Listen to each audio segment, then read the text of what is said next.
8 ini adalah tentang demokrasi dan masyarakat sipil ya, satu tema yang dari dulu sudah ada, tapi menurut saya tetap relevan untuk kita perbincangkan.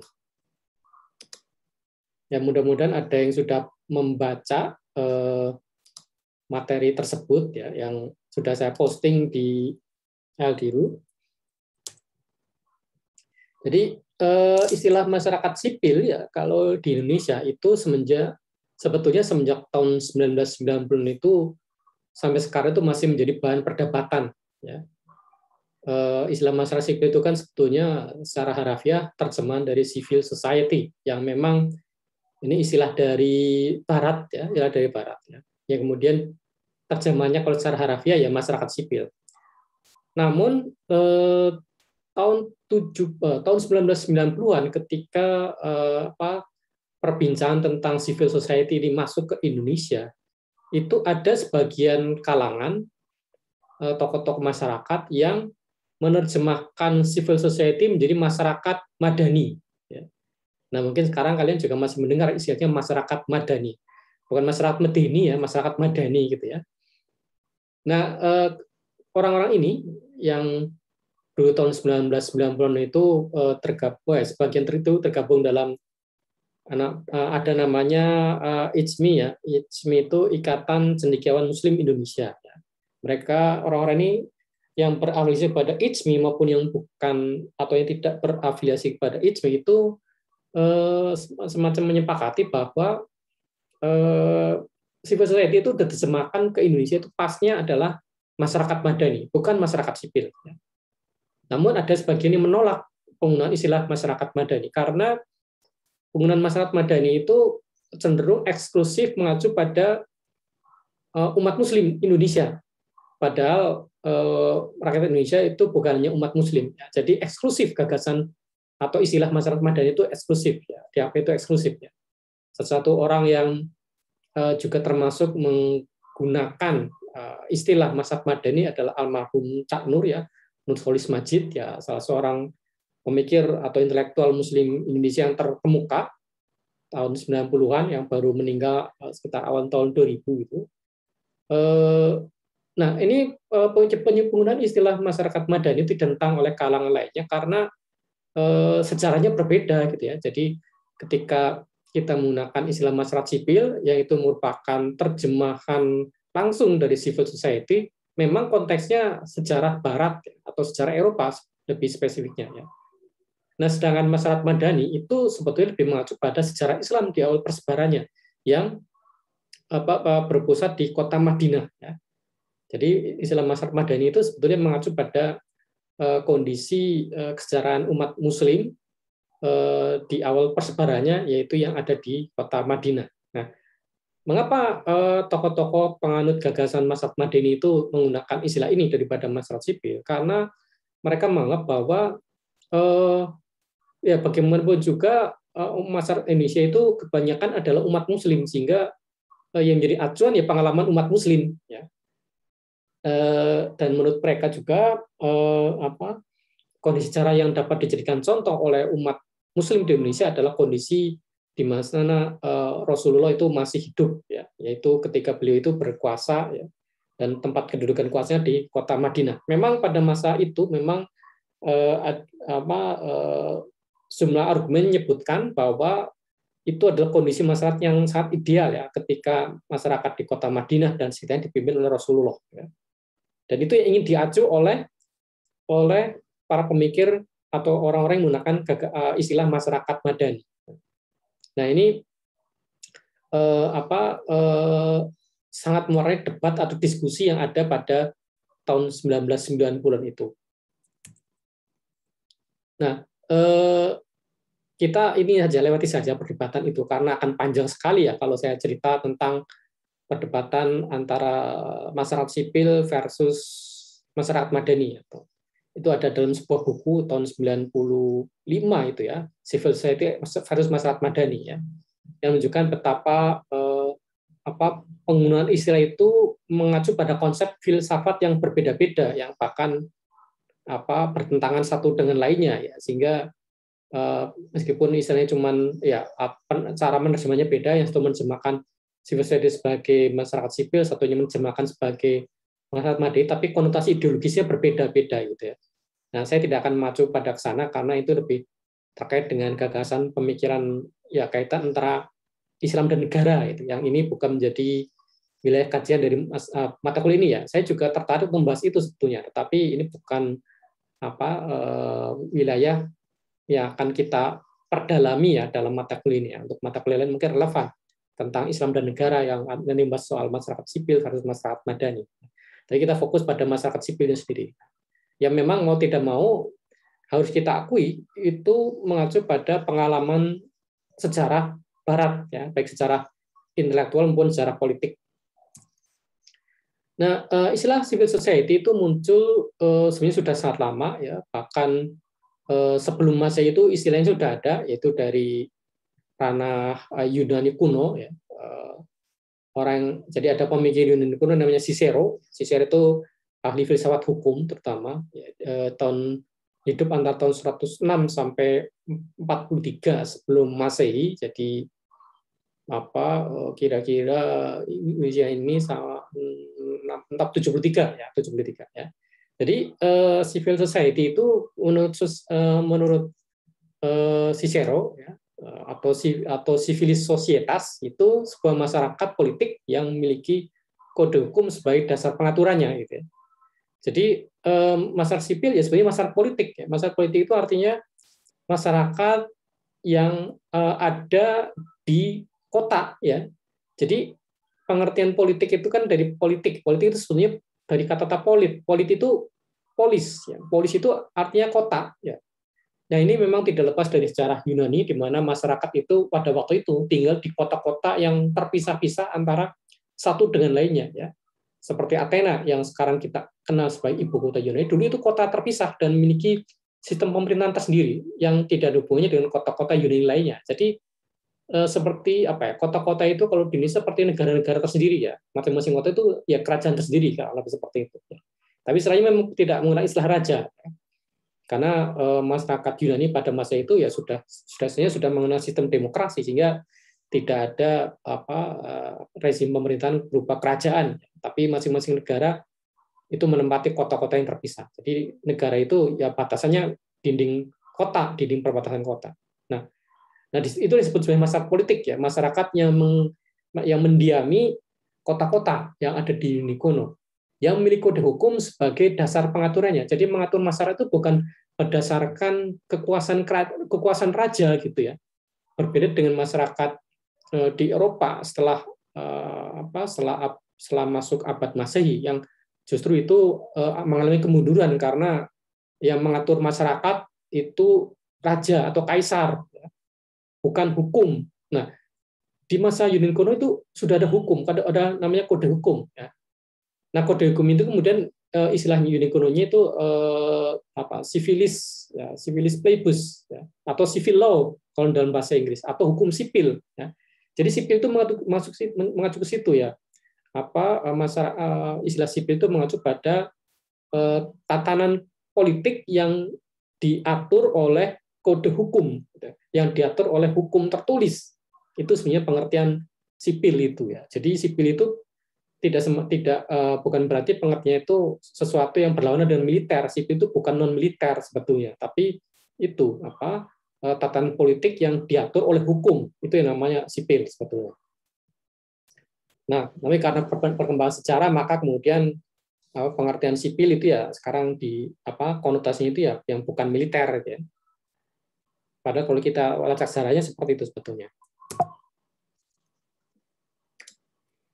Nah, itu adalah istilah civilis societas yang ada pada zaman Yunani kuno ya. Kemudian pada masa modern itu istilah masa sipil itu muncul kembali ya. Jadi setelah Eropa itu pelan-pelan mulai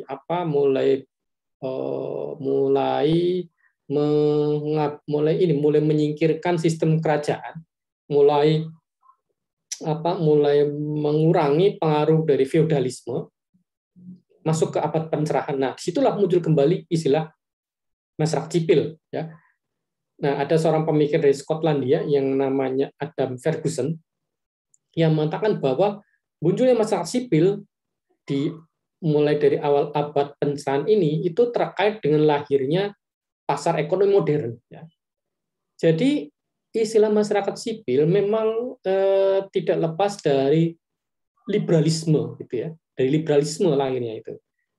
Karena liberalisme itu ya meskipun ya dia itu gagasan kebebasan sipil, kebebasan umum ya, tetapi liberalisme itu menguat betul-betul muncul ke permukaan setelah abad pencerahan. Nah, terutama dengan munculnya pasar ekonomi modern gitu ya, yang tidak diatur oleh negara gitu ya.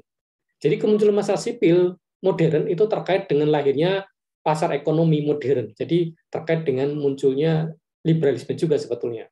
Nah, jadi yang diacu oleh Adam Ferguson adalah bahwa masyarakat sipil itu di situ ada lembaga-lembaga otonom ya, lembaga-lembaga yang memiliki otonomi. Otonomi itu artinya ya punya kedaulatan ya, yang dapat mengimbangi kekuasaan negara. Ya. Jadi pada istilah ini, pada istilah modern dari masyarakat sipil itu masyarakat sipil itu merupakan terdiri dari lembaga-lembaga otonom yang mengimbangi kekuasaan negara. Arti di situ masyarakat sipil itu berhadapan dengan negara gitu ya. Jadi masyarakat sipil itu berhadapan dengan negara. Ya. Ini suatu definisi konseptual yang tidak ada ya pada masa Yunani kuno, itu tidak ada atau belum ada gitu ya. Jadi pada masa Yunani kuno itu belum dipisahkan antara negara dan masyarakat ya. Ya. Jadi ya negara yang masyarakat sendiri sebetulnya kalau dalam Yunani kuno itu ya. Tapi kalau pada di Eropa setelah abad pertengahan itu negara ya berhadapan dengan masyarakat. Masyarakat terpisah dari negara. Bahkan masyarakat itu ya ini mengimbangi kekuasaan negara. Nah, masyarakat sipil itu tidak sekedar menjadi wasit, ya, tidak sekedar menjadi penengah dan penjaga harmoni dari berbagai kepentingan besar, namun mencegah negara melakukan dominasi dan atomisasi. Ya. Jadi keberadaan masyarakat sipil itu sangat krusial dalam sejarah masyarakat di Eropa karena dia menjadi harmoni dari berbagai kepentingan besar. Ya. Jadi meskipun masyarakat sipil itu bersamaan lahirnya dengan sistem ekonomi kapitalis ya, bersamaan dengan berkembangnya liberalisme ekonomi, tetapi dia tidak membiarkan kepentingan-kepentingan dari pemilik modal itu mendominasi kehidupan masyarakat sipil gitu ya. Jadi selain itu juga masyarakat sipil sendiri juga selain dia itu mencegah dominasi dari oligarki ya, oligarki dan oligopoli ya, maksudnya oligopoli, tetapi dia juga mencegah dominasi dari negara gitu ya, dominasi dan atomisasi. Dominasi itu artinya negara itu mengatur segalanya ya, dan atomisasi itu artinya negara itu mengabaikan adanya masyarakat. Gitu. Kira-kira seperti itu gambarannya. Ya. Jadi masyarakat itu mencegah dominasi dan atomisasi yang dilakukan negara, tapi juga dia secara bersamaan itu juga mencegah adanya oligopoli dari kekuatan-kekuatan yang ada dalam pasar. Ya. Jadi meskipun lainnya bersamaan dengan pasar ekonomi modern, tapi dia juga memastikan itu tidak ada yang dominan, gitu. Tidak ada monopoli dan monopoli, duopoli ataupun oligopoli, karena itu akan mengganggu kesejahteraan masyarakat. Gitu. Nah, ciri dari adanya masyarakat sipil adalah lahirnya upaya-upaya untuk menyempurnakan moral dan kebudayaan. Ya, jadi masyarakat sipil itu bukan hanya punya fungsi politik, ya, tadi mengawasi pemerintah, kemudian mencegah oligopoli dan duopoli, monopoli, oligopoli dan duopoli dari kekuatan-kekuatan pasar, tapi menyempurnakan moralitas dan kebudayaan. Ya. Artinya masyarakat sipil itu juga memperhatikan unsur-unsur pencerahan dalam masyarakat. Ya. Makanya dalam masyarakat sipil itu isu pendidikan menjadi sangat penting karena pendidikan itu bukan seperti sekarang, gitu ya. Pendidikan kalau sekarang kan dimaknai sebagai cara untuk mendidik orang agar terampil dan ahli dalam bidang-bidang tertentu gitu. Kalau sekarang seperti itu, tapi pada masa lampau itu pendidikan itu identik dengan perbaikan moral dan kebudayaan. Jadi tidak terlalu memberikan penekanan pada keahlian dan keterampilan orang dalam industri gitu. Nah, ini jelas satu hal yang sangat sangat berbeda gitu ya daripada kondisi sekarang. Nah, kemudian masa sipil juga memperhatikan pelaksanaan aturan hukum oleh pemerintah. Jadi masa sipil itu mengawasi betul apakah pemerintah itu menjalankan aturan hukum atau tidak gitu ya. Kemudian ada semangat publik, jadi ada partisipasi masyarakat untuk bersama-sama mengawasi pemerintahan, dan ada pembagian kerja yang kompleks ya. Jadi ada dalam masyarakat itu ya karena tadi terkait dengan munculnya ekonomi liberal, maka ya dalam masyarakat semakin kompleks pembagian kerjanya. Ini juga saya kira ada unsur pengaruh dari Durkheim ya, pemikiran dari Adam Ferguson ini. Kemudian yang jelas masalah sipil itu kritis terhadap negara gitu ya. Ya, kalau tidak kritis ya tidak bisa melakukan pengawasan kan. Dan istilah kritis itu ya tidak Kalau sekarang kan ketika ada masyarakat sipil itu mengkritik kinerja aparat negara itu masyarakat sipil membuli gitu. Padahal sebenarnya tidak itu ya. Itu bagian dari pengawasan sebetulnya. Jadi ketika ada masyarakat sipil itu kemudian membuat mural ya yang mengkritik lembaga negara, ya lembaga pemerintahan itu ya. Kemudian kemarin itu kan barangkali mendengar ya, barangkali seharusnya mendengar ya isu tentang ini ya Satpam BCA yang diganti oleh Polri ya. Sebetulnya ini bagian dari kritis negara karena masyarakat merasa bahwa pelayanan aparat kepolisian itu tidak ramah gitu ya. Tidak ramah, tidak mempermudah ya, bahkan mempersulit, kemudian dengan biaya, kemudian tidak ramah seperti itu ya. Kalau satpam itu ramah ya, satpam di bank-bank itu yang dia contohkan sebagai bank BCA itu ramah gitu ya. Mereka itu kalau ada kesulitan, nasabah kesulitan, mereka membantu dengan sabar, dengan ramah, kemudian tanpa biaya. Nah, berbalikan dengan apa yang dilakukan oleh aparat kepolisian gitu ya. Sehingga kemudian muncul itu tadi ya, ungkapan sekilas ya, ganti saja ya kurang lebih saya kurang ingat persis, tapi ganti saja polisi dengan satpam BCA gitu ya. Sehingga sekarang malah menjadi bahan bulanan habis-habisan ya, bahkan orang sipil sendiri juga ikut mengkritik ini sudah merupakan pelecehan terhadap institusi negara. Padahal saya kira bukan pelecehan tapi kritik ya, kritik negara gitu ya. Dan satu hal yang wajar kalau orang itu mengkritik lembaga negara itu. Ya itu contohnya. Jadi masa sipil itu ya harus kritis terhadap negara ya. Kalau pakai definisi dari situasi yang ada di Eropa ya, terutama Eropa Barat yang mengalami pencerahan. Nah, ada beberapa pemikir terkait dengan masyarakat sipil yang perlu kita kutip di sini. Ya. Salah satunya adalah sosiolog dari Amerika yang namanya Charles Wright Mills yang mengatakan bahwa yang membedakan antara masyarakat biasa dan masyarakat sipil, atau dia sebenarnya mengistilahkan public society, ya, tidak persis menggunakan istilah civil society, tapi pengertiannya Mills tentang public society itu sama dengan pengertiannya Adam Ferguson tentang masyarakat sipil. Ya. Tapi memang Mills tidak pernah menyebutkan istilah civil society, ya dia menggunakan istilah public society, tapi ya kita terjemahkan sebagai masyarakat sipil. Nah, dia membedakan antara masyarakat biasa atau mass society, masyarakat massa, dengan masyarakat sipil atau public society, masyarakat publik ya. Nah, menurut dia masyarakat biasa itu pasif tidak kritis, kemudian menurut badan taat sepenuhnya pada negara dan seterusnya. Nah, sebaliknya masyarakat sipil itu kritis, independen dan mampu mengorganisasi diri untuk menuntut ketidakadilan. Itu namanya masyarakat sipil. Jadi kalau dalam masyarakat itu kebanyakan tidak kritis, tidak independen, kemudian tidak menuntut ketidakadilan, tidak bisa atau tidak mampu menuntut ketidakadilan, itu berarti bukan masyarakat sipil, ya, tapi masyarakat biasa atau masyarakat massal. Nah, adanya orang-orang yang membela negara atau membela pemerintah, ya sebetulnya bukan negara, pemerintah, ya. Ketika ada anggota masyarakat lain yang mengkritik kinerja aparatur negara, itu artinya dia bagian dari masyarakat yang biasa, ya tidak kritis terhadap apa yang dilakukan pemerintahan. Ya.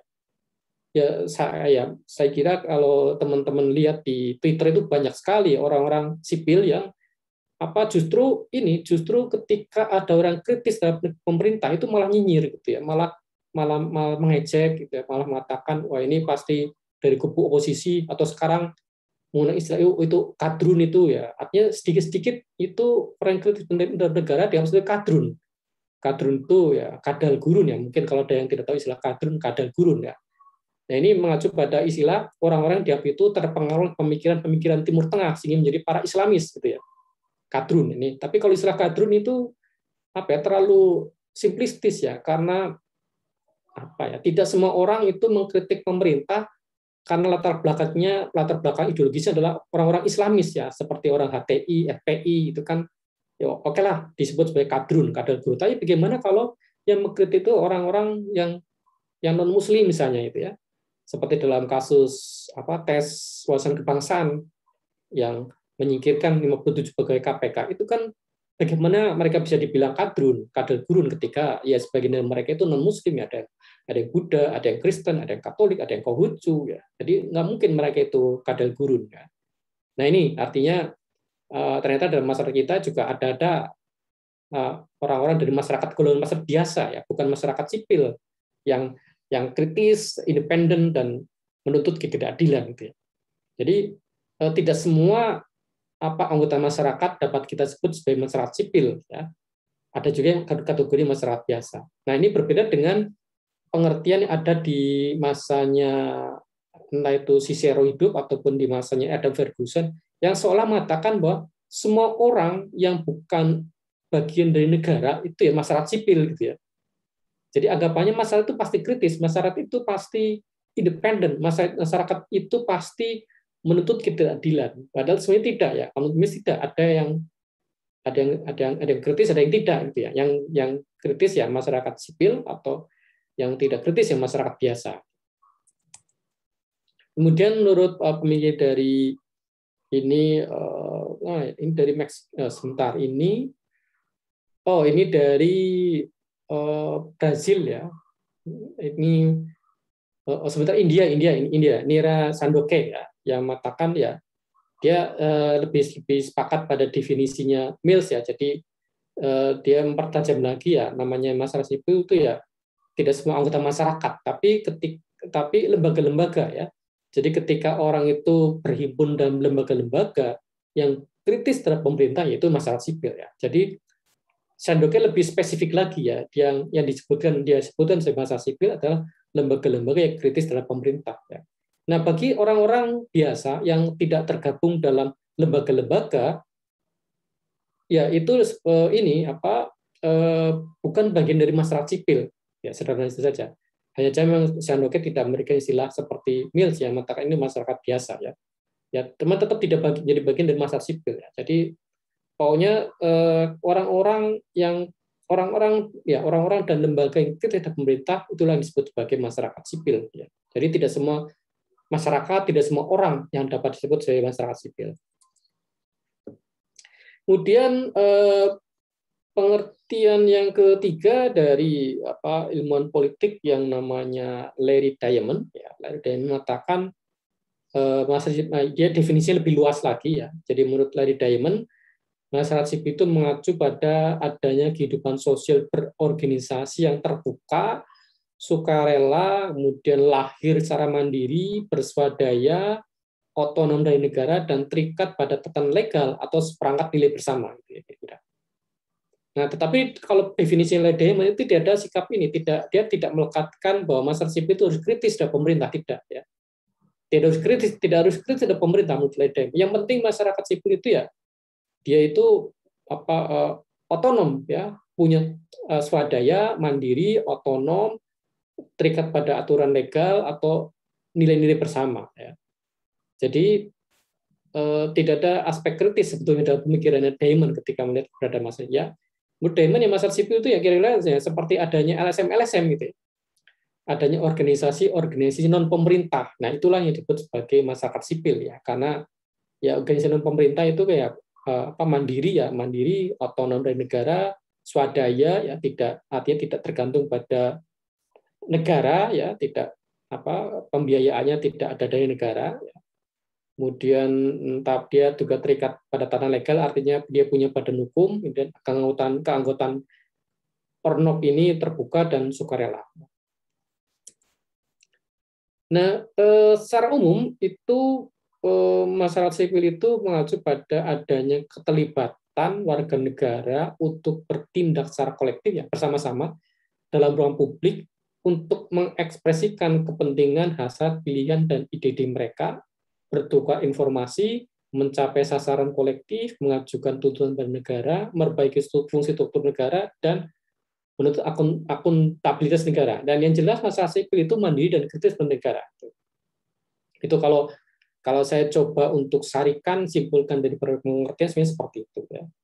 Ini saya ambil juga dari beberapa tulisan yang sudah saya posting di Eldiru. Ya. Jadi memang masyarakat sipil itu mengacu pada itu tadi, yang poin yang keempat ini ya. Jadi adanya kelompok-kelompok masyarakat yang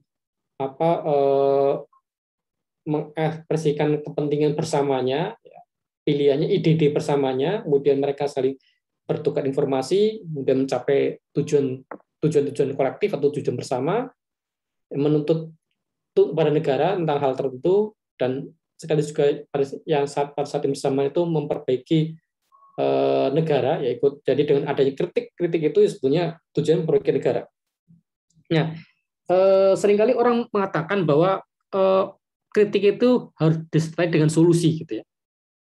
Pasti ada yang punya pemikiran seperti itu ya. Mungkin di sini juga ada yang seperti itu ya, bahwa ketika orang mengkritik harus bisa memberikan solusi. Jangan kritik melulu, solusinya apa sih gitu ya. Nah, padahal sebetulnya solusi itu yang wajib menemukan ya aparat pemerintah gitu ya. Politisi dan aparat pemerintah itu wajib menemukan solusi, bukan tugas dari masyarakat sipil untuk menyodorkan solusi gitu ya. Mengapa? Karena itu politisi ya. Politisi itu kan dia memegang kekuasaan publik, memegang kekuasaan itu atas keinginannya sendiri ya, karena dia mengajukan diri untuk menjadi pejabat publik ya. Maka dan kemudian setelah dia jadi, maka dia dapatkan bayaran, maka dia mengerjakan tugasnya yaitu menemukan solusi gitu ya. Jadi kalau kita mengkritik ya nggak usah khawatir, nggak usah mikir saya mengkritik tapi solusinya apa, nggak usah khawatir. Jadi kita kalau mengkritik ya kritik saja, tidak perlu kita mikir kita perlu memberikan solusi atau tidak ya, karena itu tugasnya politisi dan tugasnya pejabat pemerintah untuk menemukan solusi, bukan tugas kita sebagai masyarakat sipil gitu ya. Itu jadi saya ingin di sini menggarisbawahi bahwa kritisisme itu ya tujuannya untuk mendorong adanya solusi gitu ya. Kritisisme itu ditujukan untuk pejabat pemerintah itu mencari solusi, bukan kritisisme harus disertai dengan solusi ya. Ya bisa disertai dengan solusi bisa juga tidak ya. Terserah ya, tetapi tidak wajib. Solusi itu tidak wajib karena yang wajib mencari solusi adalah politisi yang terpilih menduduki jabatan publik dan aparat birokrasi yang menjalankan kinerja pemerintahan sehari-hari itu. Ya.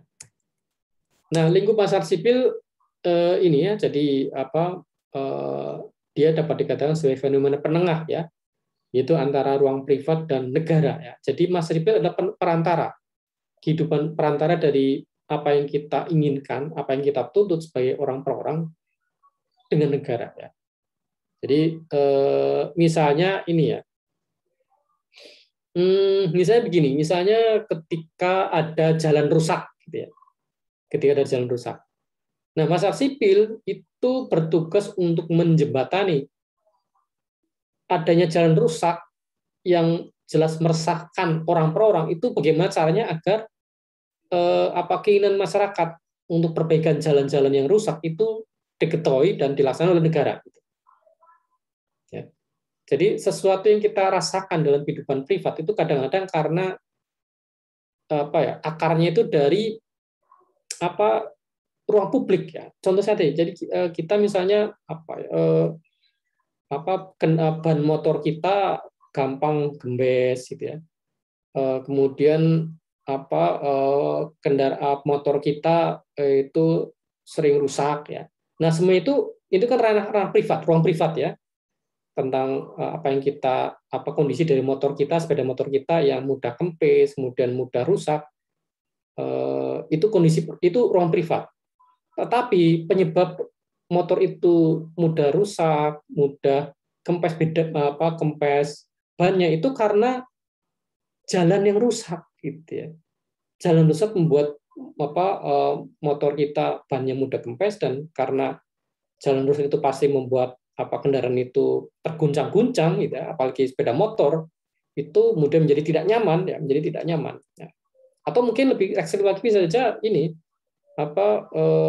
seorang ibu hamil yang kemudian mengalami gangguan pada kehamilannya atau bahkan mengalami keguguran, itu meskipun itu ruang privat, jangan-jangan penyebabnya yang dialami itu karena jalan yang rusak tadi ya. Jadi karena misalnya ini dia dari keluarga yang tidak bisa membeli mobil ya, jadi pergi pulangnya ke tempat bidan ya untuk mengecek kesehatan kehamilannya itu ya menggunakan sepeda motor, dan tapi melewati jalan-jalan rusak ya, mau tidak mau melewati jalan itu, sehingga kemudian dia kehamilannya mengalami masalah ya, bahkan mengalami keguguran. Ini kasus yang pernah terjadi juga ya di satu desa di Banyumas ya.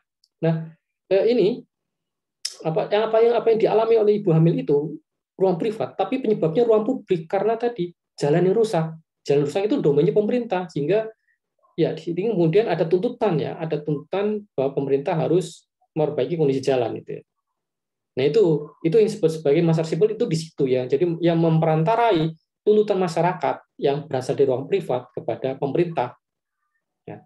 Nah, karena itu masyarakat sipil itu mencakup organisasi-organisasi, baik itu sifatnya formal dan informal, sepanjang bisa menjadi perantara antara orang dengan negara. Ya. Dan ini meliputi ekonomi, ya. Nah, jadi masyarakat sipil itu ya punya banyak ranah, gitu ya.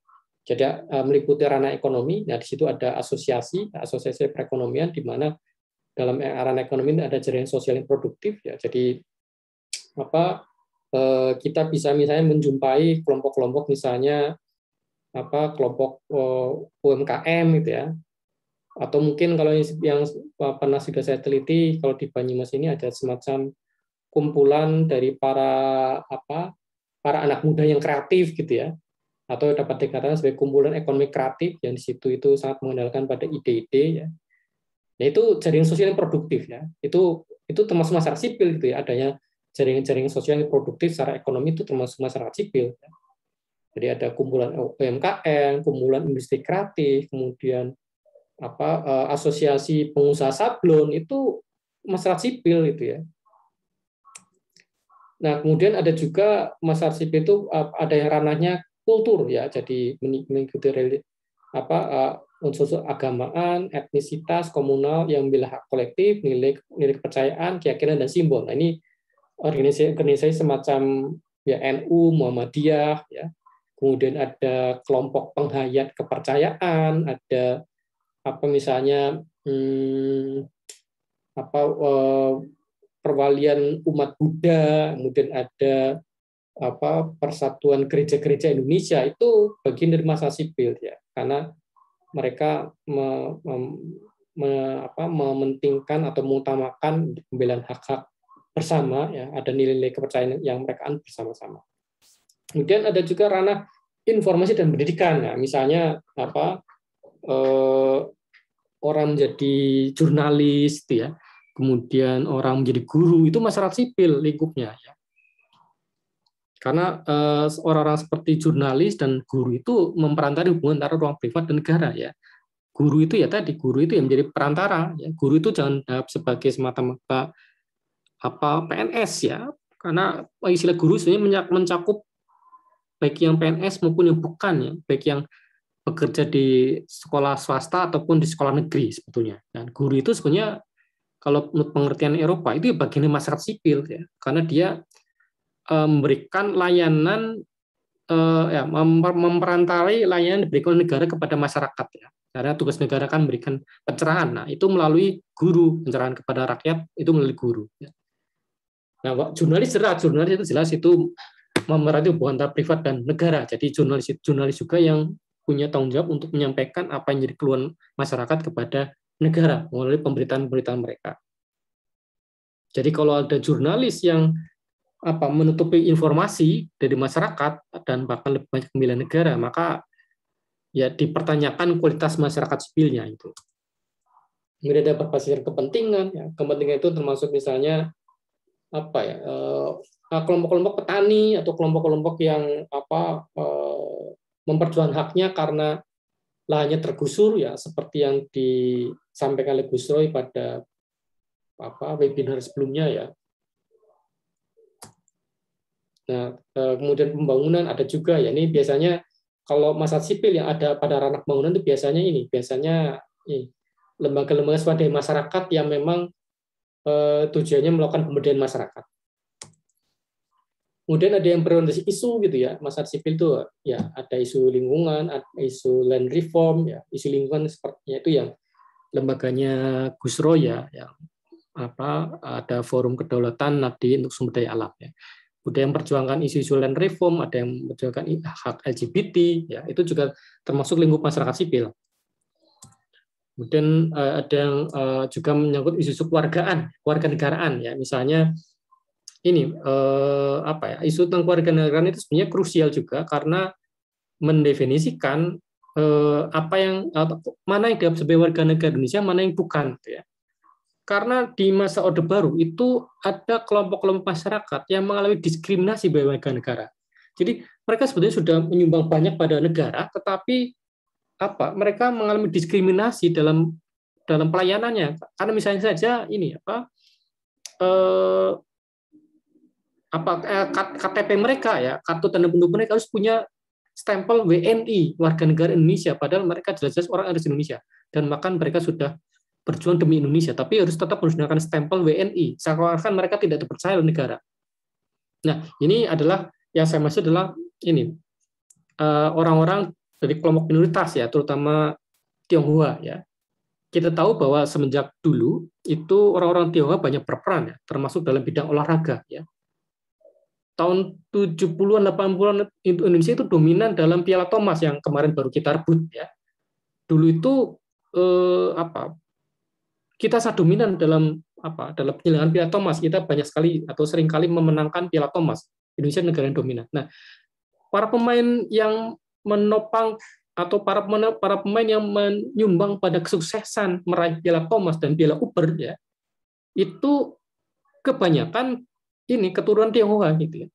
Seperti nama Lim Swee King, ya, itu pemain bulu tangkis terkenal yang asli dari Purwokerto, ya.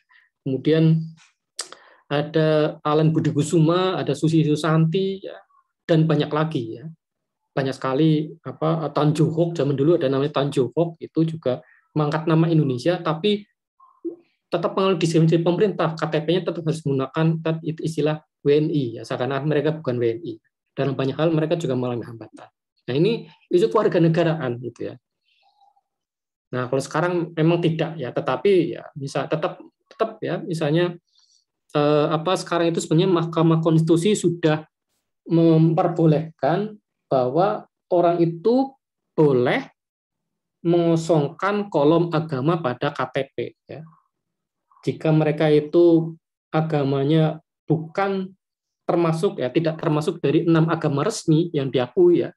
Jadi bukan Islam, bukan Konghucu, bukan Kristen, bukan Katolik, bukan Hindu, bukan Buddha, boleh mengosongkan itu, ya. Misalnya karena mereka itu penganut agama Bahai, ya, atau penganut kepercayaan, ya, misalnya agama Subud misalnya itu, atau Subud itu Susila Budi Dharma, ya. Kemudian ada agama Sunda Wiwitan, ya, yang ada di daerah sekitar Cirebon, Indramayu. Mereka boleh mengosongkan kolom agama itu. Tetapi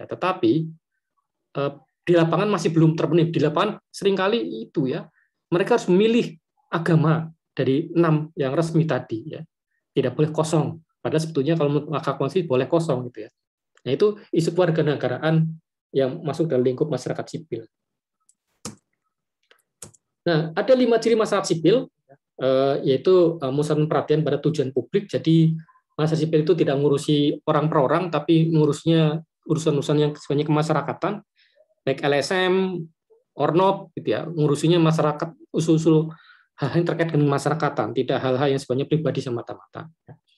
Kemudian tidak berusaha merebut kekuasaan negara atau mendapatkan posisi di negara, itu masa sipil itu seperti itu. Jadi tidak ingin menjadi bagian dari negara. Jadi meskipun dia misalnya kritis terhadap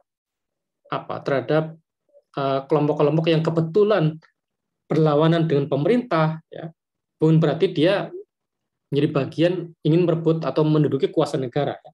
Demikian pula ketika kalaupun dia mengkritik orang-orang yang berlawanan pemerintah, itu bukan berarti dia membela pemerintah, bukan berarti kemudian seperti sekarang, ya bukan berarti orang itu ingin menjadi komisaris gitu ya. Jadi, sekarang kan seperti itu. Jadi sedikit-sedikit sekarang malah ini menjadi malah menjadi meme gitu ya, ketika orang memuji-muji negara atau muji-muji lembaga pemerintah, ya kemudian langsung disebut, oh kamu ingin jadi komisaris ya. Ya ini karena negara melakukan hal seperti itu ya. Jadi negara membagi-bagi jabatan komisaris di berbagai perusahaan negara kepada orang-orang yang sebetulnya tidak punya kapasitas gitu ya. Tapi mereka itu dikenal sebagai pembela pemerintah, dikenal sebagai jaringan lebih spesifik lagi sebagai jaringan ini ya, tim sukses presiden waktu itu ya. Nah, itu jadi kalau Mucir ini sebenarnya tidak masuk situ ya. Orang-orang membela pemerintah, atau orang-orang yang kebetulan pendapatnya sesuai dengan pemerintah, tapi kemudian dia itu tidak diangkat sebagai bagian dari pemerintahan, paling tidak jadi komisaris, itu tidak bisa dikatakan sebagai masalah sipil karena dia ingin mendapatkan posisi ketika dia melakukan pembelaan. Kecuali kalau sudah dibayar ya maka tidak mau mendapatkan posisi ya. Kita pernah dengar ya ada namanya siapa? Permadi gitu ya. Arya Permadi ya namanya kalau salah, yang dia memang mau terang-terangan bahwa dia itu memang dia tidak ingin jadi komisaris karena sudah dibayar oleh pemerintah sebagai buzzer gitu. Nah, ini isu yang kemarin juga sempat diangkat ya. Kemarin kita belum lama ya, belum beberapa hari lalu kita akan ada webinar ya tentang media sosial dan buzzer gitu ya. Kemudian yang ketiga, cirinya ketiga adalah mencakup pluralisme dan keberagaman. Nah, jadi masyarakat sipil menjunjung pluralisme tadi, harus menjunjung tinggi kemajemukan ada dalam masyarakat dan harus memperjuangkan keberagaman yang ada dalam masyarakat. Ini juga banyak ya kelompok-kelompok masyarakat sipil yang memperjuangkan itu ya. Kalau secara formal ya hampir di setiap kabupaten atau kota itu ada yang namanya ini FKUB ya, Forum Kerukunan Umat Beragama. Ini termasuk upaya untuk memelihara keberagaman tadi ya, dengan cara menempatkan jadi tiap umat beragama itu punya perwakilannya di dalam FKUB itu ya.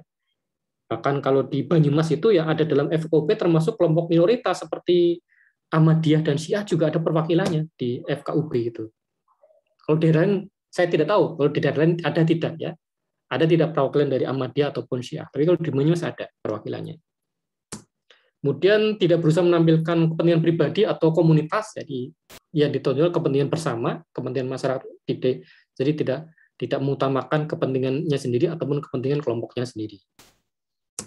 Kemudian yang kelima, nah ini berbeda dengan civic community ya. Civic community itu mencakup semua jenis perhimpunan, termasuk yang parokial. Nah, masyarakat sipil itu lebih spesifik, yaitu hanya mencakup perhimpunan yang terstruktur secara horizontal ya. Jadi ada ikatan yang diwarnai bersamaan, sebanyak kooperatif dan saling percaya. Nah, bagaimana dengan organisasi-organisasi massa keagamaan ya, seperti NU, Muhammadiyah, kemudian Walubi, PGI ya, itu civic community atau civil society. Namun saya ini tidak pasti ya, tergantung dari apa orientasi dari masing-masing organisasi tadi. Jadi kalau organisasi tadi itu semata-mata hanya mengurusi jamaahnya, yaitu civic community. Ya. Tapi kalau dia juga ikut mengurusi di luar jamaahnya, ya, ikut juga mengurusi bagaimana relasi negara dengan warga negara, bagaimana memperjuangkan kepentingan masyarakat untuk bagaimana kemudian menunjukkan kepentingan masyarakat untuk negara itu dipedulikan, itu civil society ya. Jadi tergantung organisasi mengarah kemana. Jadi kalau misalnya Nahdlatul Ulama hanya mengurusi warga NU dan tidak mengurusi warga di luar NU, ya berarti NU itu termasuk civic community. Tapi kalau NU itu juga mengurusi mereka-mereka yang terpinggirkan, mereka-mereka yang yang bukan warga NU tapi mengalami kriminalisasi, yaitu berarti civil society. Sederhana saja ya. Jadi kalau ada saling percaya, ada kebersamaan itu sifatnya lintas kelompok ya, bukannya satu kelompok, yaitu sudah termasuk civil society ya.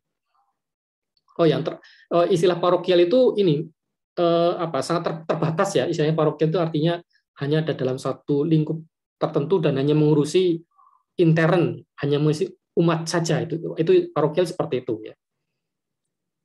Karena mengambil dari istilah paroki yang biasanya ada dalam umat Katolik ya.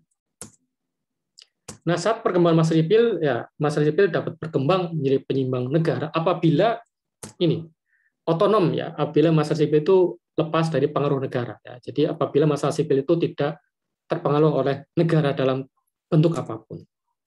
Kemudian masyarakat sipil juga bisa berkembang itu jika ada akses masyarakat terhadap lembaga negara ya.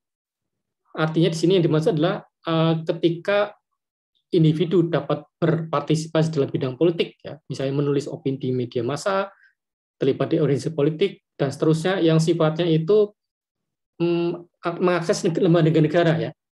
Bahkan jadi bisa saja masyarakat sipil itu ya ada dalam partai politik juga ada, bisa juga ya, jadi politik juga ya. Jadi ketika masyarakat sipil bergabung dan partai politik itu ya bisa juga dapat dikatakan sebagai ciri masyarakat sipil ya.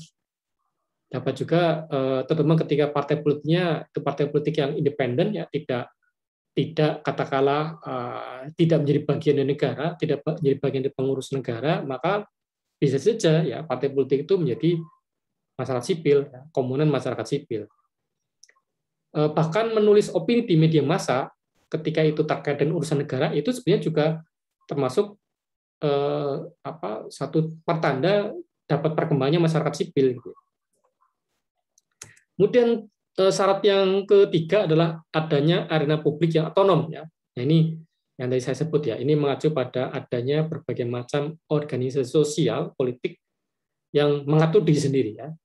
Jadi sepanjang lembaga tersebut itu bisa mengatur diri sendiri ya, independen dari negara dan kemudian bahkan menguasai negara, maka ini juga sudah menjadi syarat atau sudah memenuhi syarat masyarakat itu berkembang ya. Karena dengan adanya otonomi ini, maka justru masyarakat sipil itu bisa melaksanakan atau mewujudkan sikap kritisnya terhadap negara. Dan keempat, adanya arena publik yang terbuka, ya semua lembaga masyarakat bisa terlibat, ya tidak rahasia, eksklusif, dan korporatif. Ya. Arena publik yang terbuka itu pengertiannya bukannya sifatnya fisik, ya. Tidak, misalnya arena publik terbuka itu misalnya bentuknya alun-alun. Tidak mesti, bisa juga taman, ya, bisa juga taman kota. Itu bisa disebut sebagai adanya suatu ciri adanya masyarakat sipil, gitu ya. Ya seperti ini, taman kota yang biasa untuk olahraga ya. Kalau saya sendiri itu sering berolahraga ya pagi-pagi gitu ya di taman kota ya, yang di belakang RRI ya, di belakang RRI di lapangan dulu namanya lapangan perubahan gitu ya. Itu arena publik. Karena di situ semua orang bisa datang ke situ, bisa berolahraga ya tanpa ada sekat-sekat ya, dan saya lihat juga orang bisa sambil berkumpul bersama-sama ya dengan latar belakang bermacam-macam ya, bukan hanya sifatnya lintas agama tapi juga lintas etnis ya, lintas ada, karena sering saya lihat juga ada kumpulan-kumpulan warga keturunan Batak, keturunan dari ya Tionghoa jelas, kemudian juga dari keturunan Arab, dan semuanya nyampur di situ ya, artinya tidak eksklusif. Nah ini ya sebenarnya masuk. Jadi area publik terbuka ya termasuk yang sifatnya fisik maupun juga yang sifatnya non fisik seperti media massa ya. Media massa adalah area publik yang terbuka itu ya. Seperti kemarin yang ada dalam webinar tentang tentang media dan masyarakat itu ya, itu betul bahwa pers itu termasuk area publik yang terbuka ya, karena orang bisa bebas menyampaikan pendapat, kemudian bebas menyampaikan pendapat dan juga tidak mengalami represi ketika menunjukkan pendapat yang bertentangan dengan pemerintah. Ya. Jadi ketika ada jurnalis teror, bahkan dibunuh karena pendapatnya, itu ya sudah ada ancaman terhadap masyarakat sipil sebetulnya.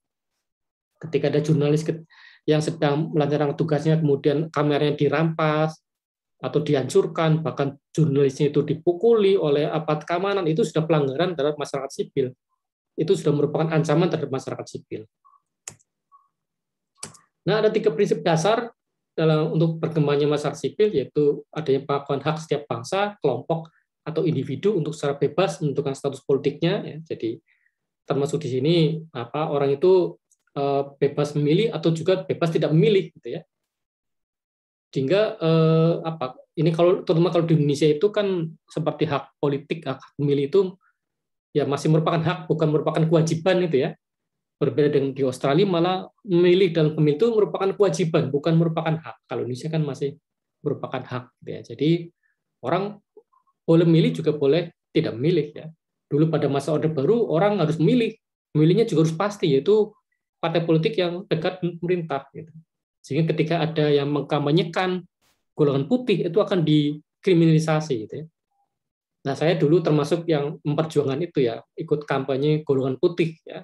Sehingga ketika dulu PAW naik motor keliling kota bersama dengan banyak teman mengibarkan bendera putih, ya, itu kemudian kami ditangkap, ya. Nah, saya sempat masuk ke tahanan di Kodim waktu itu, ya. Nah, ini sebenarnya bukan bagian dari itu, ya. Kalau sekarang tidak, ya. Kalau sekarang ya orang mengkampanyekan golongan putih ya bebas-bebas saja, gitu. Ya. Ya seperti saya kemarin kan juga tidak memilih presiden, ya. Saya milih DPR, DPRD, tapi tidak milih presiden, ya. Kemudian adanya kebebasan, ya, untuk mengejar kebutuhan ekonomi, sosial, dan budaya, ya. Jadi kita juga bebas untuk mengejar kepentingan ekonomi kita, ya, karena terkait dengan kehidupan kita masing-masing, ya. Kita juga bebas untuk mengejar kebutuhan budaya kita, ya. Jadi bebas orang itu mau punya gaya hidup seperti apapun, yang penting itu tidak melanggar hukum, yang penting tidak melanggar aturan, yang penting tidak melanggar hak orang lain.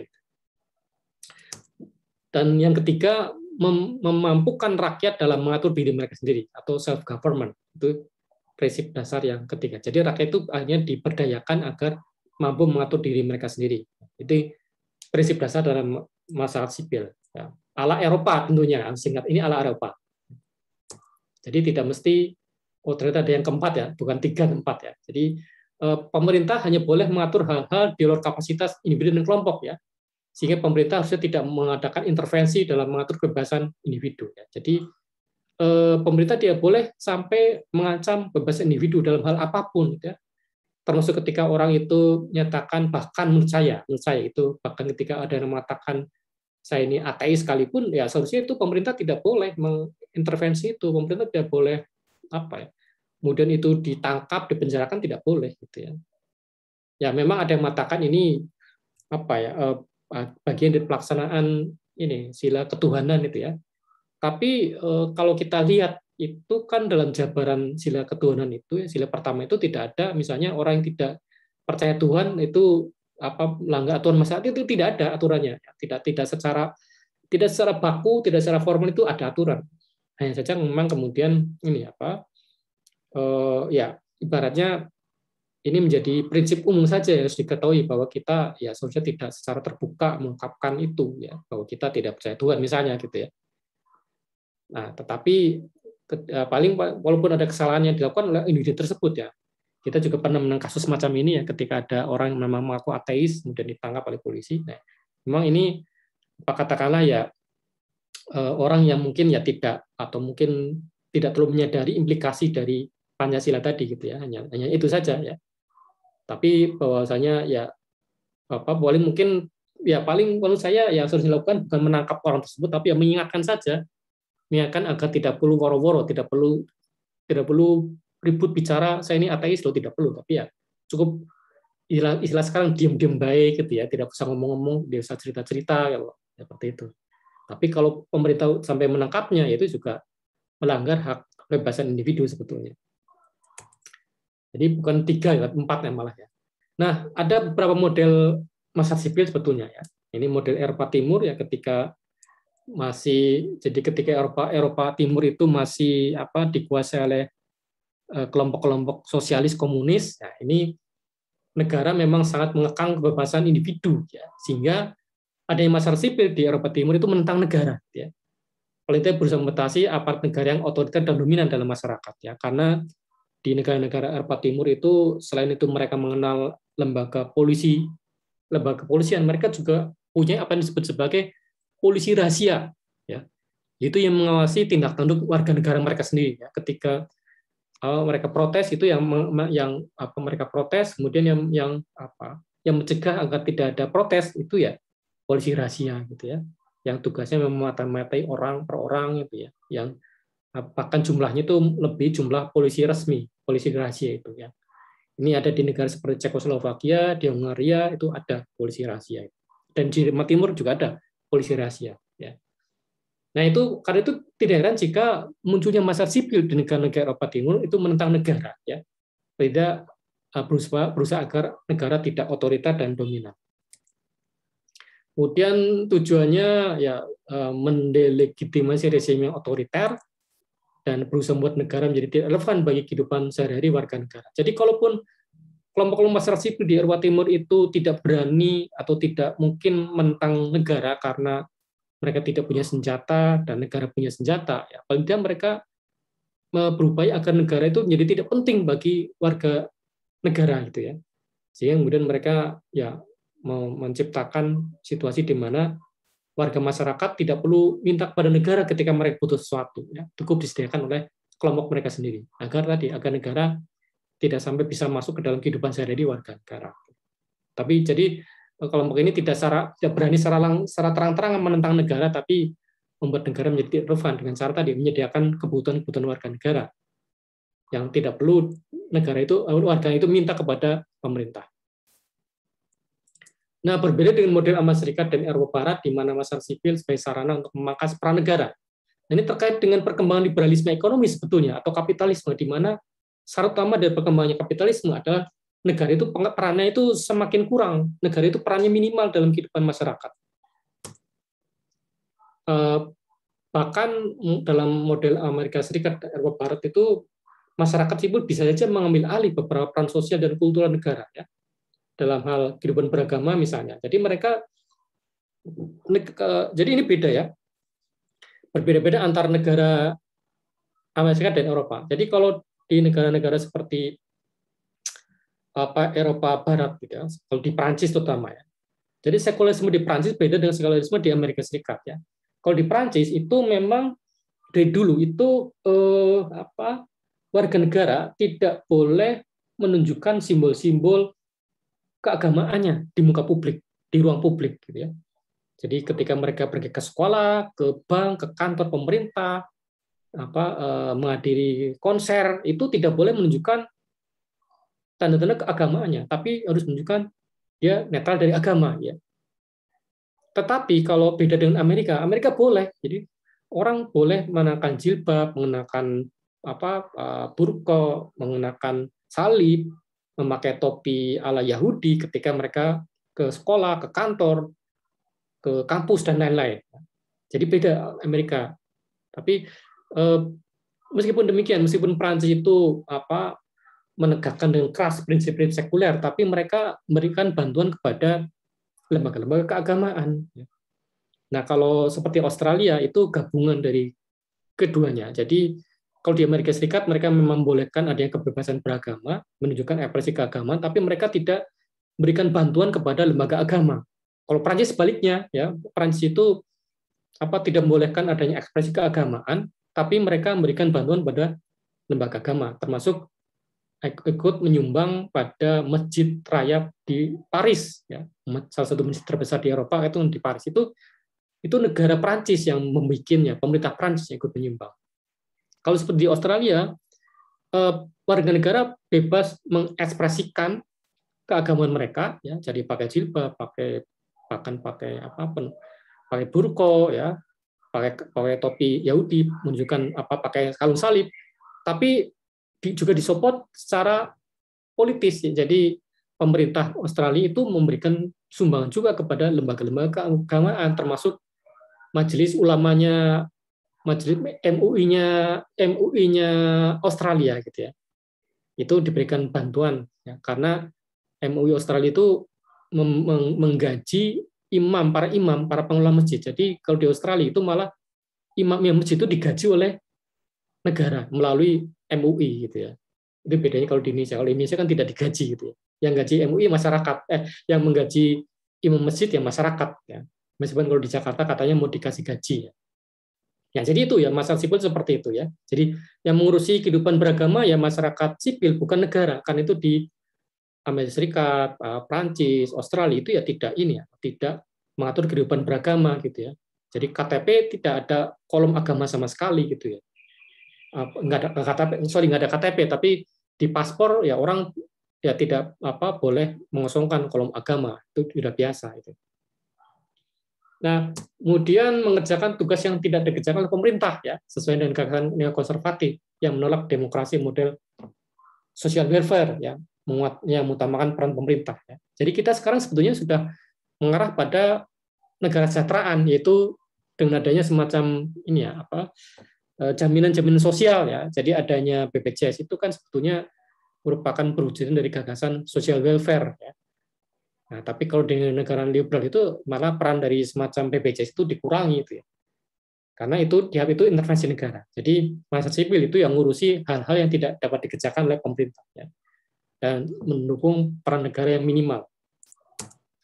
Kemudian memperjuangkan minimalisasi peran negara itu ya, sesuai dengan konsep komunitas berduit kelas menengah. Jadi negara harus berperan seminimal mungkin dalam kehidupan sehari-hari. Ya.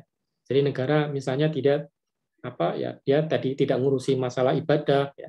Silahkan ya dibikin sendiri. Misalnya kalau di Amerika ya orang boleh bikin masjid, tapi negara tidak memberikan bantuan apapun ya.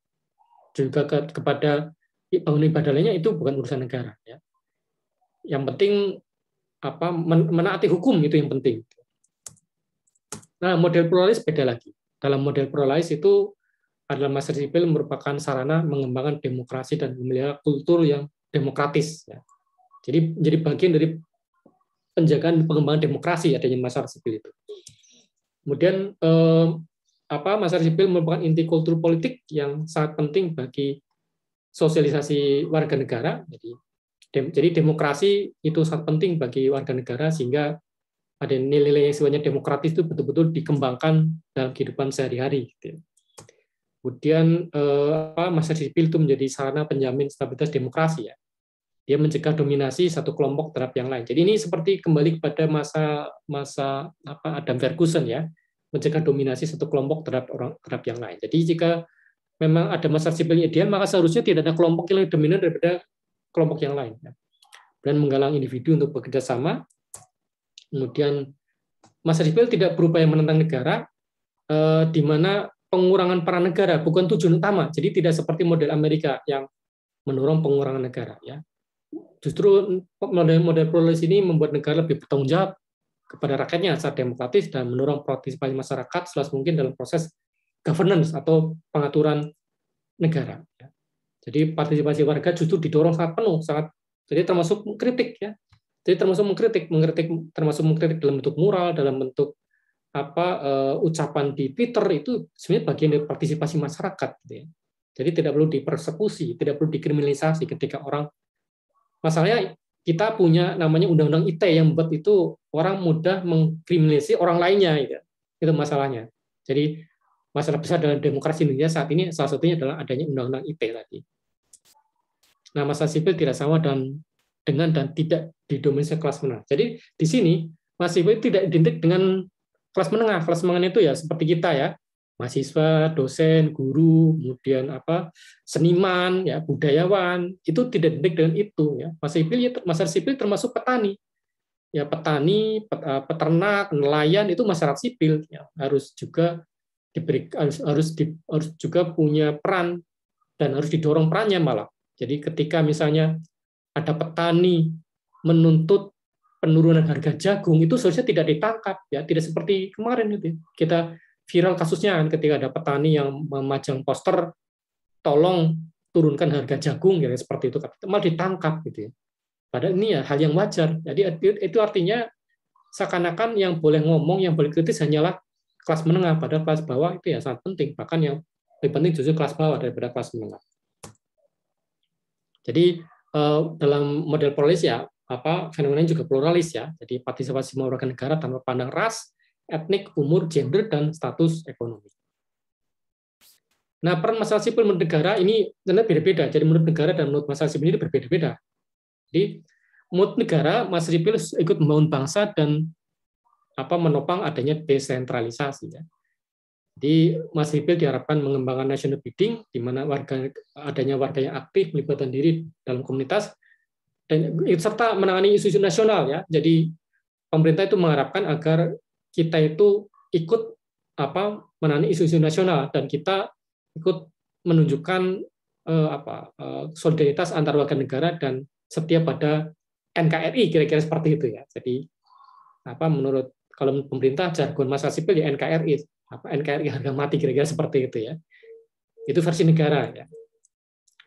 Nah, menurut masyarakat sipil juga ketika menurut negara, itu ketika ada desentralisasi fungsi-fungsi pemerintahan ke lembaga-lembaga di tingkat daerah, maka perlu masyarakat sipil yang aktif dan partisipatoris. Ya. Ini kan sekarang juga banyak fungsi pemerintahan yang dialihkan ke daerah, ya, termasuk pendidikan, ya, itu kan sekarang urusan pemerintah daerah pendidikan itu, ya. Seperti SMA, SMP itu urusannya gubernur, ya. Kalau SD, TK dan seterusnya itu urusannya bupati. Ya. Di sini peran masyarakat yang aktif itu terlibat, ya, perlu dilibatkan masyarakat sipil dalam ikut mengawasi berjalannya pendidikan di tingkat menengah maupun dasar ataupun usia dini. Jadi perlu itu kita punya semacam lembaga pengawas untuk isu-isu pendidikan di tingkatan menengah ataupun dasar dan juga termasuk isu pendidikan di tingkatan usia dini. Ya. Nah, pengembangan masyarakat sipil memungkinkan rasa tanggung jawab, ya, sense of responsibility dan rasa self-governance yang lebih besar di pihak masyarakat. Ya. Warga setempat harus ikut tanggung jawab untuk menyelesaikan isu lokal dan membentuk komunitas lokal. Jadi sekarang seakan-akan negara mengalihkan kepada masyarakat, termasuk dalam urusan sampah. Ya. Sekarang di banyak tempat itu sekarang semakin lama semakin terlihat bahwa urusan sampah itu semakin dialihkan kepada warga masyarakat. Ya, kita baca adanya misalnya KSM, ya, kelompok swadaya masyarakat yang itu bukan bagian dari pemerintah daerah, tapi mereka tanggung jawab itu ngurusi masalah sampah. Jadi mereka tanggung jawabnya untuk ini mengolah sampah yang ada. Jadi semakin lama peran negara semakin hilang, terutama dalam urusan sampah. Sampai sekarang juga masih terasa ya. Kadang-kadang juga ketika ada krisis dalam masyarakat, ada sampah menumpuk, pemerintah seakan-akan tidak mau tanggung jawab, karena seakan itu tanggung jawab kalian sebagai warga masyarakat mengurus sampah. Nah, menurut negara juga pemerintah masyarakat sipil harus membantu pelayanan kesejahteraan, sosial, pendidikan, dan lain. Ya. Nah, negara Indonesia itu menolak gagasan negara kesejahteraan, meskipun di satu sisi dia juga ikut melaksanakan gagasan itu, ya, termasuk dengan adanya BPJS, ya, ada BPJS kesehatan, ada BPJS kesehatan, ada BPJS ketenagakerjaan. Tetapi adanya Omnibus Law itu membuat peran pemerintah jadi semakin minimal gitu ya. Jadi kalau kita ada kesempatan kita bisa membedah itu sebetulnya bagaimana dampak Omnibus Law terhadap masyarakat sipil. Cuman waktunya tidak cukup ya. Nah, kemudian negara hanya menyediakan jaringan pengaman sosial sifatnya minimal ya. Ini ya. Kesejahteraan sosial, kesehatan, akses pendidikan gratis dan semacamnya. Jadi mereka tidak menyediakan misalnya jaring pengaman sosial untuk kemiskinan, mereka tidak menyediakan. Ya. Mereka juga negara juga sekarang dalam hal ketenagakerjaan juga memungkinkan sistem outsourcing yang merugikan kaum pekerja. Ya. Jadi alih-alih memberdayakan kaum pekerja, sistem outsourcing malah merugikan kaum pekerja karena kemudian mereka tidak punya kesempatan untuk membentuk serikat pekerja, ya. Padahal ada serikat pekerja sangat penting sebagai komponen masyarakat sipil untuk memperjuangkan nasib buruh. Nah, ketika pemerintah mengundurkan diri dari kegiatan itu, maka organisasi masyarakat harus mengambil alih ya. Dalam hal pendidikan, masyarakat akan memberikan sumbangan lebih besar antara melalui privatisasi sekolah. Nah, masyarakat sipil berfungsi suplementari menggantikan fungsi negara. Jadi ini yang sekarang didorong itu bahwa masyarakat itu ikut menanggung biaya pendidikan, jadi bukan urusan semata-mata urusan pemerintah. Nah, kemudian menurut beda dengan menurut aktivis non pemerintah ya, mengingat warga masyarakat semakin terdidik dan semakin banyak mengajukan tuntutan, pemerintah harus melakukan penyesuaian tanpa mengubah sistem politik yang berlaku. Ya. Nah, caranya adanya konsultasi dan pengembangan masyarakat sipil. Nah, ini perlu legitimasi melalui perbaikan proses pemerintahan untuk mendukung prestasi pembangunan. Karena itu pengembangan masyarakat sipil itu tidak akan banyak mengubah keadaan. Ya. Jadi kalau masyarakat sipil dikembangkan sesuai dengan versi pemerintah itu tidak akan mengubah keadaan karena apa? Adanya pengembangan masyarakat sipil itu hanya untuk melegitimasi pembangunan itu. Nah, masyarakat sipil berfungsi untuk mendukung demokrasi, ya, bukan untuk kaum elit, tapi untuk segenap warga negara. Nah, masyarakat sipil merupakan eksperimen untuk menciptakan hubungan antar warga sehingga menyegarkan kembali makna komunitas. Ya. Nah, yang kemudian yang terakhir bahwa masyarakat sipil itu punya potensi menyumbangkan gagasan dan usul kebijakan. Ya. Nah, menurut para pemimpin ORNOP itu pemerintah tidak punya monopoli atas kebijakan dan kearifan. Karena itu perlu sekali partisipasi masyarakat sipil yang besar yang diharapkan akan memperbaiki mutu kebijakan publik, ya. Tetapi ada kekhawatiran bahwa masyarakat sipil itu bisa menjadi sarana melemahkan oposisi politik, ya. Jadi adanya masyarakat sipil itu malah bisa melemahkan oposisi politik, ya. Seperti sekarang, kalau sekarang malah terbalik, ya, karena oposisi politik itu hampir tidak ada, ya. Sekarang semua kelompok yang berlawanan dengan pemerintah dulunya itu sekarang menjadi bagian dari pemerintah, ya. Masyarakat sipilnya juga malah lemah, gitu, malah melemah. Jadi ini yang justru lebih parah daripada kondisi di masa Orde Baru sekarang ini, ya. Nah, masyarakat sipil sekarang untuk mengembangkan demokrasi yang lebih dewasa, lebih aktif negara-negaranya, pemerintah harusnya juga lebih banyak konsultasi dengan rakyat dan ada proses governance yang memiliki libertasi lebih besar lagi. Nah, ini yang ingin saya soroti sebagai akhir perkuliahan ini adalah munculnya apa yang disebut sebagai Civil Society Watch, ya. Jadi ada dosen FISIP UI yang namanya Ade Armando yang membentuk apa yang disebut sebagai Civil Society Watch. Jadi mereka akan mengawasi LSM, NGO, dan masyarakat umum. Nah, mengapa? Karena menurut mereka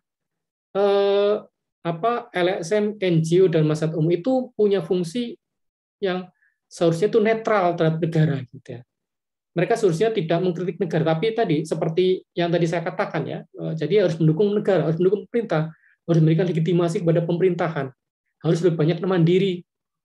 Nah, ini yang menjadi concern pada situasi sekarang sebetulnya kan malah justru negara harus diawasi. Ini malah yang diawasi masyarakat sipil. Ini bagaimana gitu, ya. Jadi ini menyebabkan mengapa kemudian gagasan Civil Society Watch itu menjadi sesuatu yang sangat kontroversial, ya, beberapa bulan lalu karena misalnya mereka itu banyak mengkritik lembaga-lembaga umum yang mereka anggap itu terpengaruh ideologi Islamis, ya. Seperti mereka itu mengkritik RRI yang menurut mereka itu pro FPI dan PKS misalnya itu, ya. Padahal padahal tidak juga sebetulnya itu kan. Saya juga tidak tahu di sisi mana RRI itu menunjukkan sifat yang pro FPI dan PKS. Memang itu pernah terjadi beberapa tahun yang lalu ketika misalnya TVRI, ya, ini bukan RRI, TVRI itu menyiarkan secara langsung kongres dari Hizbut Tahrir. Itu pernah kejadian tahun 2000 berapa? 2010 atau berapa? Nah, ini kalau ini memang suatu hal yang memang perlu kita jadikan concern, tapi apakah memang segitunya, segitu parahnya sehingga perlu ada dibentuk lembaga pengawasan seperti ini? Ini kita lihat komen-komennya, ya. Negara perlu dikontrol, pemerintah perlu dikontrol, tapi kelompok masyarakat juga perlu dikontrol. Ini suatu hal yang bertentangan dengan gagasan dasar tadi yang saya sampaikan bahwa masyarakat itu menjadi pengawas negara. Ya. Nah, masyarakat itu mengawasi masyarakat itu hanya ada pada rezim totaliter, fasis, dan komunis, gitu, misalnya. Itu menurut mantan ketua Komisi Yudisial, ya. Jadi ketika mereka itu mengawasi sesama anggota masyarakat itu sama saja dengan rezim yang fasis, ya.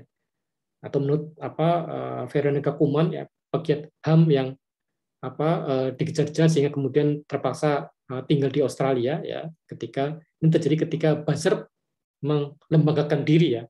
Yang disebut Buzzer ini, mereka ini yang ada dalam kumpulan Civil Society Watch, ya. Pemuda Pancasila dan FPI termasuk masyarakat Dewasi. Nah, ini jadi ketika mereka mengatakan akan mengawasi LSM, NGO, dan masyarakat umum, mereka akan mengawasi pemuda Pancasila enggak?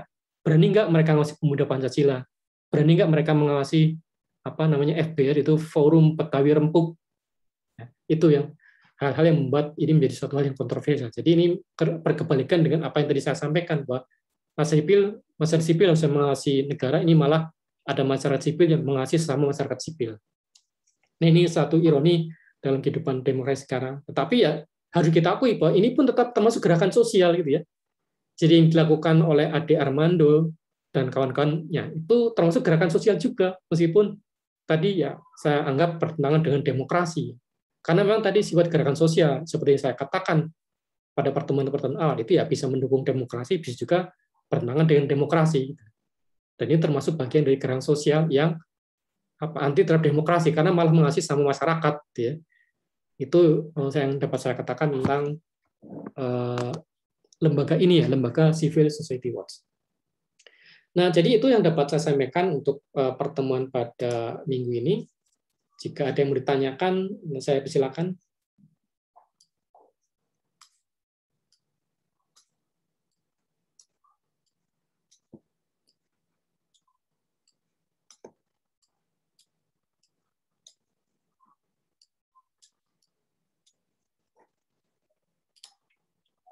Ada yang mau ditanyakan di sini? Kalau dari saya belum ada, Pak. Kalau dari saya juga belum ada, Pak.